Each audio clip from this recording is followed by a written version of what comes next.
Welcome back to the Global Local, and thank you for taking the time out of your day to come hang out with me. For you guys that are new to my channel, welcome aboard, and I hope you get something out of today's video.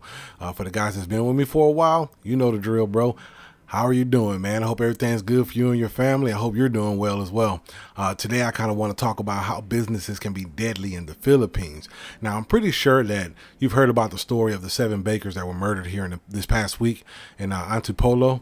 I wanted to wait before I covered this story so I can get a little bit more details, a little bit more context and understanding of the entire situation. Now, the accused killer was arrested after turning himself in, but the big question was, why did he do it?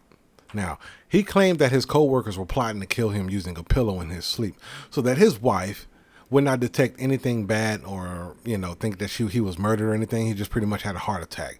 He said he overheard them talking about how that if he died, that his portion of the business would go to them because he was just a regular business partner and they wanted all the business to go to themselves. The accused killer also claimed that the co-workers were all related. So eliminating him would mean that no money has to get split between them. And you know how that goes. Now, that's his reason for justify killing them first before they killed him. Now, I don't condone violence myself, and I do believe that there were other measures that he could have taken to eliminate the threat. But listening to this story, I really can see how greed can destroy people's mindsets, and unfortunately, it'll destroy their lives. Now, this is local on local news. But let's think about the situation and how we can apply this lesson to everyday life in the Philippines or anywhere else around the world. Many expats come to places like the Philippines and other countries with this big ambition of starting businesses with their new wife and his or her family members. They agree to pay the upfront cost of starting up the business. And if the business is successful, then, everybody should be happy, right? Everybody gets a piece of the pie. But let's look at this thing realistically. All right. If you have a successful business that's generating a decent amount of income, you could become a target in the long run. All right? That's just the truth behind it. Families or business partners may see you as an obstacle in the way of them owning it all, and paying you a percentage of the profits is no longer on the agenda. Greed sets in, and then the next thing you know, you could be on the list to be thrown out and disposed of.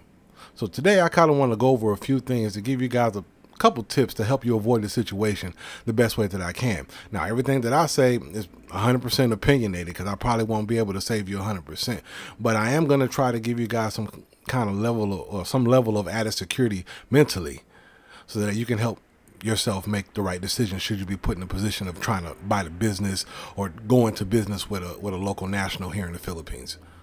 Now, the Philippines is not a place to take money lightly, and underestimating the locals will get you killed out here. That's just the bottom line. I've heard of boom buys, those guys that ride around on the motorcycles doing the 5-6 deals. I've heard of those guys getting killed for trying to collect small debts from sorry stores. All right. There are 3 things to stay clear of while you're here in the Philippines or anywhere else in this world that you really don't, especially when you don't understand the local customs, courtesies, and the laws. All right. And those are doing business with locals, buying property from family members, and dating married or taken women. These things are deadly traps if you're not careful. One of the first things that you should take into consideration, especially when you're moving abroad and thinking about going into business, is never go into business with family members. Keep it in between you and your wife or your husband. All right. If she tries to involve other family members, pull out. Get out of there, because you will eventually run into problems with them and things will get ugly. All right.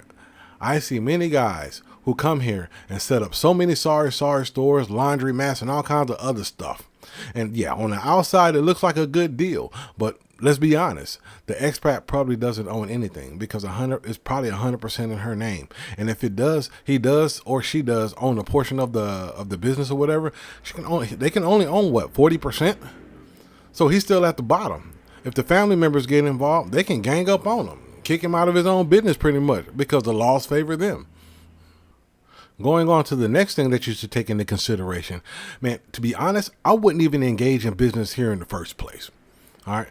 Love can and will cost you everything in the Philippines. And just because this place can pass as a paradise does not mean that bad things don't happen. The beauty of the Philippines is mostly felt when you enjoy the experience and not blow through your whole life savings on things that potentially can cost you your life. Simply put, when it comes to money, shit can get deadly real fast. And Filipino people, they're very emotional about money. People literally get killed here for owing less than 1,000 pesos or 20 bucks from your native currency. I ran into an expat a few months ago who was telling me how much money he will spend on setting up a business for him and his new wife, buying land, real estate, and how much of a millionaire he was back in the States. Kind of felt like he was just blowing smoke up my ass. I'm being real about that, man. But, honestly, it kind of rubbed me the wrong way. Because if you're really that rich, if you're so rich like you say you are, why are you telling me? You don't know me. You don't even know if I'm a good person or if I'm a bad person, but you're just running your mouth about all your expenses. So if you're doing that to me, then you're doing that to the locals. So, to me, I'm gonna be honest, that's just a complete red flag. So I completely disconnected myself from the conversation. But nevertheless, this guy's potentially setting himself up for a disaster. And when shit hits the fan, absolutely no one will be there to save him from his own chaos. Another thing that you should take into consideration when you're thinking about going into businesses and buying property with the locals and all the stuff like that. All right, remember this. Nothing that you purchase in the form of property or anything like that will be permanently yours. Eventually, everything that you buy will go back to the locals and the family members of your spouse, if not your spouse. You're just a long-term financer. And when you think like that, you can have a better chance of living a peaceful life, spending your money on things that you can enjoy. Even me, I spend money on things that I can enjoy. I don't buy anything that does not get passed down to my children. That's just something that I won't do.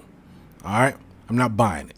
All right. The Philippines should be viewed as a retirement home, and living here should have benefits that complement your time rather than setting up businesses or buying things that will only run your pockets and your bank account. All right. You don't own anything here except your life. And that's the most valuable thing that you can own is your life.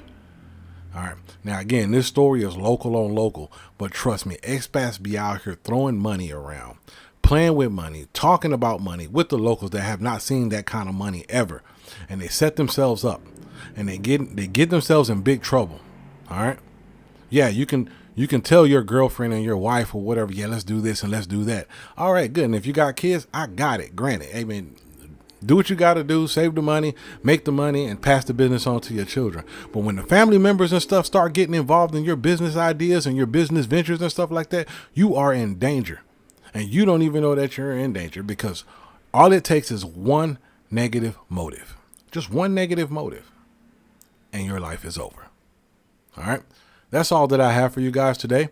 If you guys have anything to add to the context of the discussion that I'm talking about, please do so in the comments section. Again, thank you for your time, man. I hope everything is good for you guys. If you got any questions of me, let me know in the comments section, and I will gladly answer your questions to the best of my ability. All right. Until next time, holla at your boy. Peace out, bro.